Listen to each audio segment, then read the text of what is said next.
In this video, you'll find a list of 10 terrorist attacks in the United States, ranging from those considered less severe to those that send chills down your spine. Number 10. In the annals of American history, few names evoke fear and intrigue quite like that of the Unabomber. 1978 to 1995, 3 people died, and 23 others are wounded after a string of mail bombings carried out by Ted Kaczynski. He was a mathematics prodigy at Harvard, but abandoned his academic career to live as a recluse. In 1971, Kaczynski moved to a remote cabin without electricity or running water near Lincoln, Montana. After witnessing the destruction of the wilderness surrounding his cabin, he concluded that living in nature was becoming impossible and resolved to fight industrialization and its destruction of nature through terrorism.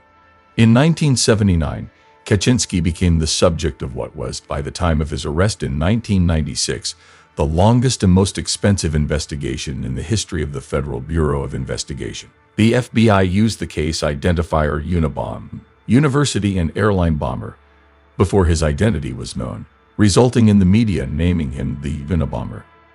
The Unabomber died in prison in 2023 at age 81. Kaczynski was not charged with terrorism, but the string of bombings is considered to be a terror case. 16 bombs were attributed to Kaczynski. While the bombing devices varied widely through the years, many contained the initials FC, which Kaczynski later said stood for Freedom Club. Number 9. Chattanooga shootings spanned 30 minutes. Around 100 rounds were fired by Abdulazeez. Lockdowns were put into place near the sites of the shootings. July 16, 2015, Mohammad Abdulazeez opens fire on a military recruiting center and a Naval Reserve facility in Chattanooga, Tennessee. He first committed a drive-by shooting at a recruiting center, then traveled to a U.S. Navy Reserve center and continued firing, where he was killed by police in a gunfight. FBI Director James Comey later says Abdulazeez's actions were motivated by foreign terrorist organization propaganda, adding that it's difficult to determine which terrorist group may have inspired him. Abdulazeez had drug and alcohol problems, which played a role in his behavior. After the shootings, officials said that Abdulazeez was carrying a semi-automatic rifle and a 9mm handgun. A Saiga 12-gauge semi-automatic shotgun was also recovered from his car. An AR-15 semi-automatic rifle was seized at Abdulazeez's home by police. 5 people, excluding the gunman, died in the shootings. They included 4 U.S. Marines who died at the scene and 1 U.S. Navy sailor who died at a hospital 2 days later. Number 8. Large-scale events, such as the Olympic Games, lead to crowds of people, which is very convenient for attackers. July 27, 1996, a bomb explodes in Centennial Olympic Park in Atlanta during the Summer Olympics. 1 person was killed by the explosion. Turkish cameraman Malik died of a heart attack as he rushed to film the scene, and more than 100 others were injured. It was the first of 4 bombings committed by Eric Rudolph in a terrorism campaign against what he called the ideals of global socialism and against abortion on demand. Bombing suspect Eric Robert Rudolph was arrested in North Carolina in 2003 after being indicted in 2000 for the Atlanta bombing and for other bombings, including one at an abortion clinic where 1 person died. Rudolph is serving 4 consecutive sentences of life in prison, plus 120 years for the attacks. President Bill Clinton denounced the explosion as an evil act of terror and vowed to do everything possible to track down and punish those responsible.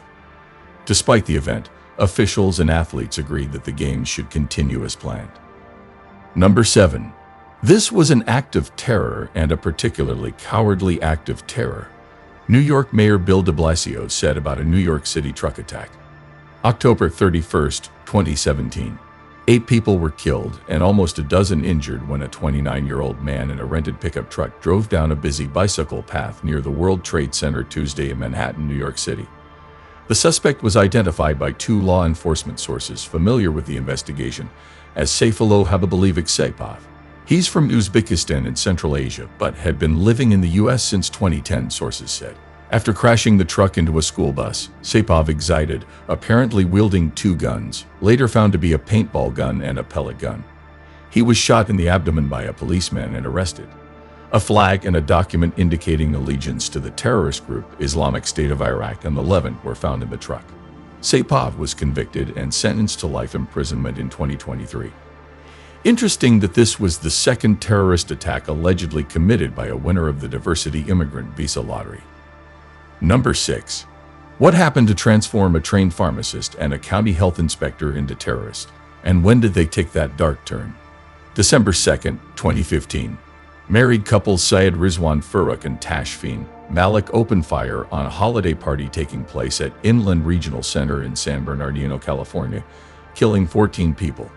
Investigators believe the couple was self-radicalized.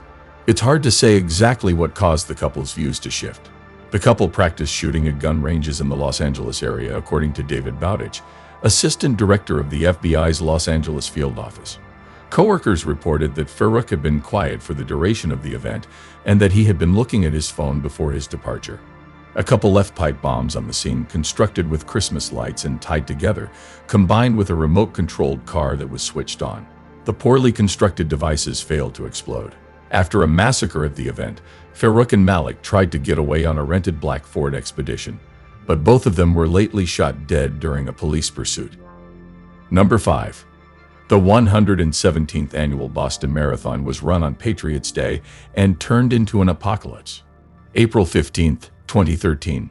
2 twin homemade pressure cooker bombs detonated near the finish line of the race, killing 3 people on the spot and wounding at least 264.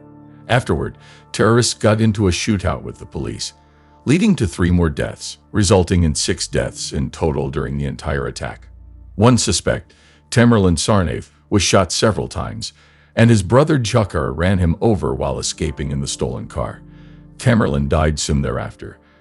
An unprecedented manhunt for Dzhokhar Tsarnaev ensued, with thousands of law enforcement officers searching a 20-block area of Watertown. Eventually, a brother who managed to escape the scene, suspect Dzhokhar Tsarnaev, was captured by the law. He was formally sentenced to the death penalty on June 24, 2015. During questioning, Dzhokhar said that he and his brother were motivated by the wars in Iraq and Afghanistan, that they were self-radicalized and unconnected to any outside terrorist groups, and that he was following his brother's lead. Numerous sporting events, concerts, and other public entertainment were postponed or canceled in the days following the bombing. Number 4. Imagine a chat between a husband and a wife that goes like this. Where are you? Have you watched the news? No. I love you, babe. June 12, 2016. Omar Mateen, an American-born man who'd pledged allegiance to Islamic State of Iraq and Syria, kills 49 people and wounds others in a shooting spree at a gay nightclub in Orlando, the second deadliest mass shooting in recent U.S. history and the nation's worst terror attack since 9/11. Mateen carried an assault rifle and a pistol into the packed Pulse Club at about 2 a.m. Sunday and started shooting. People were trying to hide in the toilets, pretending to be dead. It was a slaughterhouse. An attacker was heavily armed and well-prepared. He knew the plan of a building. Omar built a well-secured fort inside a club, preventing any attack from the law. Mateen placed a 911 call, during which he mentioned the Boston Marathon bombers, Tamerlan and Dzhokhar Tsarnaev, as his homeboys, and then talked to his wife, saying that he loves her. According to one source, she texted him back at one point saying that she loved him. She also called him several times during the standoff, but he did not answer. After a standoff of about 3 hours, while people trapped inside the club desperately called and messaged friends and relatives, police crashed into the building with an armored vehicle and stun grenades and killed Mateen. Number 3. I am a terrorist and proud of it, an attacker tells the court. February 26, 1993, a bomb explodes in the underground parking garage at the World Trade Center in New York. The explosion created a hole 200 feet by 100 feet, several stories deep. It caused the PATH station ceiling to collapse. The 1,200-pound bomb was in a Ryder truck parked in a parking garage beneath the World Trade Center. An estimated 50,000 people were evacuated. Ramzi Yousef directed the organization and execution of the bombing. He said he did it to avenge the sufferings Palestinian people had endured at the hands of U.S.-aided Israel. An explosion killed 6 people and injured more than 1,000. 6 suspects were convicted of directly participating in the bombing. The 7th suspect, Abdul Rahman Yassin, is still at large, and the U.S. State Department announced that it is offering a reward of up to $5 million for information. Well, you know what is funny? Mohammed Salama, one of the attackers, is arrested after he claims a refund on a rented van authorities believe carried the explosives. Greedy bastard. Number 2. You'll never have a quiet world till you knock the patriotism out of the human race. George Bernard Shaw. April 19, 1995. A bomb rips through the Alfred P. Murrah Federal Building in Oklahoma City, Oklahoma, killing 168 people and injuring almost 700. Both McVeigh and Nichols, the attackers, were former U.S. Army soldiers and were associated with the extreme right-wing and militant Patriot movement. For clarity, the Patriot movement rejects the legitimacy of the federal government and law enforcement. After an explosion outside the Alfred P. Murrah Federal Building in Oklahoma City, veteran McVeigh is arrested during a traffic stop for driving a vehicle without a license plate. After that, McVeigh's alleged co-conspirator Nichols turns himself in. Timothy McVeigh was convicted on federal murder charges in 1997, and he was executed in 2001, while Nichols was convicted on federal charges of conspiracy and 8 counts of involuntary manslaughter. He is later sentenced to life in prison. He is serving his sentence at USP Florence Ed Max Federal Prison, nicknamed Supermax, in Florence, Colorado. The federal building was later razed and a park and memorial were built on the site. Number 1. The most cruel and simply evil act of terrorism ever. September 11, 2001, 19 Al-Qaeda members hijacked 4 U.S. passenger airliners. 2 planes flew into the World Trade Center towers in New York, destroying it completely and causing chaos in the middle of the city, causing 2,753 deaths in a matter of hours. 1 crashed into the Pentagon, leading to 184 deaths, while another crashed into the Pennsylvania countryside after passengers attempted to wrest control of the aircraft to prevent an attack on the unknown target, which might have been the U.S. Capitol. The airplane that crashed at Shanksville caused 40 deaths. An attempt to take control of the ship began after the news of 3 other planes' crashes. That was the moment when the crew knew that if they stood still, there would be blood. A total of 2,977 people are killed.